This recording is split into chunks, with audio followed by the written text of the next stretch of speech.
Hi, this is Candace Sarney with artofplacement.com. I'm here with Joel Bruce Wallach, the inventor of Powerforms.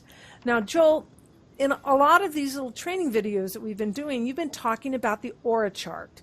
And I'm getting lots of questions about it and where you get it, which I'm going to show you. I'm going to give you a download link for that. But Joel, let's talk about the aura chart. What is it? How do you use it? And do you have to use it? Do you have to use the aura chart? You do not have to use anything. You do not have to use the aura chart.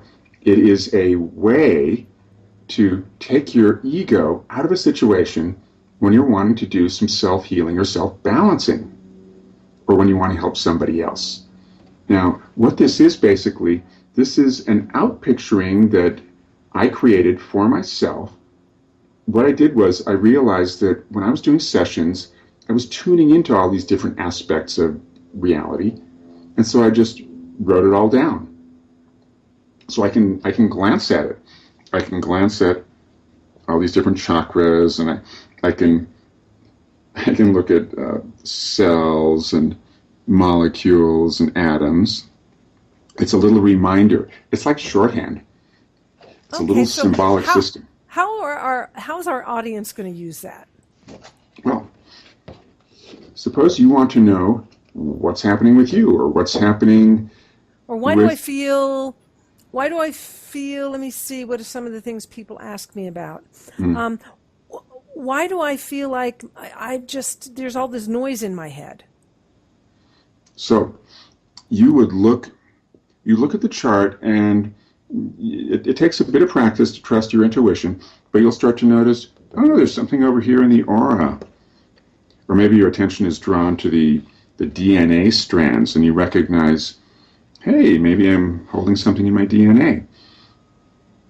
Now, where it gets interesting with the Powerforms is that you can take a Powerform and you can start to do some self-healing, and this actually becomes fun.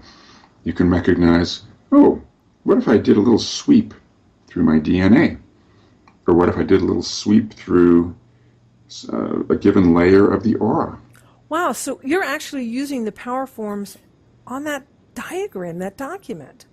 Yes, because this is you. Could it be someone else? It could be. Okay. Could be. Probably good to get permission and know what you're doing first. But for yourself, family member who wishes to be present and wishes to get some assistance, dog, cat, goldfish. How do you do that? So the goldfish, anyway. So I don't really get how you go from feeling something in here to looking at that page and. Yes. For some people, this is a good point. For some people, it's easier if you feel something in here to just work directly there. For other people, working directly on themselves at first can be too confronting or too confusing somehow. Being able to say, oh, well, here's a person out here. It's almost as if one part of your mind knows that it's you, and another part is saying, oh, I'll just look at this little picture of somebody out here. So you're kind of tapping in, you're using that wisdom that we talked about so often, that knowingness within yourself, and you're looking at the document and you're going, where does this issue reside? Where? Yes. Okay. Yeah. Then when we start, here's you. Then when we start to look at the family tree, it's just a way to organize your thinking. So you can get a sense, okay, this thing that I'm holding, oh, it shows up. It shows up here. Well, let's clean that pattern out of my DNA memory from that ancestor. I see. See? It sounds a little esoteric at first, but we're assuming that our audience is warming to the idea that everything is energy. And so why not lighten the energy that's been constricted around certain things? So This Makes a is difference. really interesting because you just talked about getting rid of patterns that have been generational. You know, because I know myself, there's lots of times where I'm going, where does that response come from? Yeah. I mean, I'm just flabbergasted sometimes at things that I say and do, and it's like what you're saying is that with this chart and tuning into yourself using this diagram, you can tune into historical family, your DNA, your molecules, your atoms. Oh, this is really, and it's all about using your intuition and knowingness and getting into that centered space to work with it. Yeah, it's definitely an intuitive process. So, which device is our audience going to use to get to the place where they can tune in here? What device will help them in the tuning in to using this? Right. We must talk about two different ones here for this purpose. So we have the portal. The portal is going to make a difference for screening out worldly noise. Okay. Let's just start with that. So we'll just take a minute or two and we'll just spend some time with the portal. It's going to raise our vibration, screen out some worldly noise. Then the supercell. This could be really useful for working with healing of all kinds using the chart, because the supercell is very well tuned to your deeper truth, cellularly speaking. It helps you screen out noise.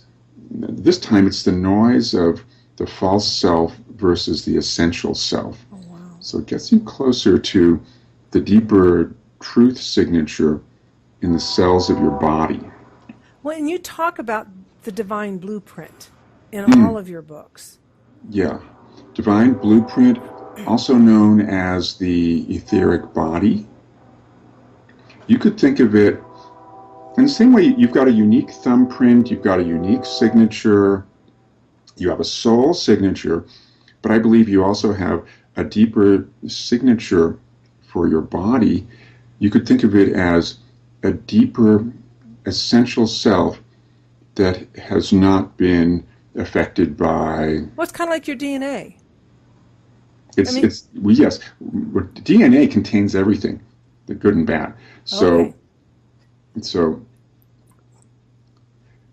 we contain this memory of everything. It goes further back than people realize, further back in the family tree, and further back in the soul's experiences in different incarnations. But somewhere at a deep level, there's a deeper essential self, and Supercell helps you get to that. So if you wanted to use one of the discs to sweep, you might want to use Supercell for that purpose. It seems well suited to this particular purpose, balancing patterns, getting back to your true positive essence. So, Joel, would you tell us what items are included on your chart? Ooh. What do we have? We have different subtle bodies. We have chakras. We have a little representation of the DNA. I don't know that it's literally accurate. I don't know that any of this is. But these are symbols that help us tune in, and that's the important thing. Okay. We have a little reminder that there are cells, that those cells are made of molecules, that those molecules are made of atoms. And when I'm tuning into the chart, my attention will go somewhere. It's often surprising. You know, I'll ask, why is this person holding a block? Why am I holding a block? It shows up at the atomic level. It sounds wild to say this. You can tune into your atoms. You can talk to them the same way you talk to your cat. It does sound strange, but it does make sense to me. So. Once you're in the world that we're in, it's strange, believe me. but you do it. Here's the weird thing. You can tune in. You'll sense some little anomaly at the atomic level. You sweep it out. And you're actually sweeping the chart? It's, how do I explain this? You're sweeping the atom. You're looking at the chart. You're using it as a guide to access your atoms. Okay. Make sense? Mm-hmm. So you're sweeping out the blocks, and then you tune in again, and it seems smoother. Yeah, it's kind of like what I sense you're saying. It's kind of like when I remember being at my Aunt Betty's house for Thanksgiving, and I'm tuning into that moment, right? I'm remembering that moment. It's kind of the same thing where you're tuning into a certain part of your body. Indeed. Okay. Yeah, so you could tune into when you were at Aunt Betty's house, and you could notice, oh, I was holding a certain kind of tension, but you could, so to speak, go back in time and smooth out your reaction to her overly talkative neighbor who was present, or whatever. Okay. Whatever it was. So that's what, when you're talking about tuning in, that's what it's kind of like that, but you're tuning into a part of you or whatever issue you're talking about. You're just kind of focusing on that, seeing what that looks like, and the chart is helping you to identify where to look. Yes, it's helping you identify. The chart contains no magic power. It's a way of organizing thinking. That's all it is. It's a tool to help you get there. It helps you get there. All right, perfect, perfect. Well, Joel, thank you so much for sharing with us how you do what you do, and because it is so powerful. And I want everyone to know that when you click on this video, this link, it's going to take you to a place where you can download this diagram that Joel uses every day. You can have it for free. This is Candace with artofplacement.com. Joel Bruce Wallach, the inventor of Powerforms. Thank you again, and we will see you soon. Be well.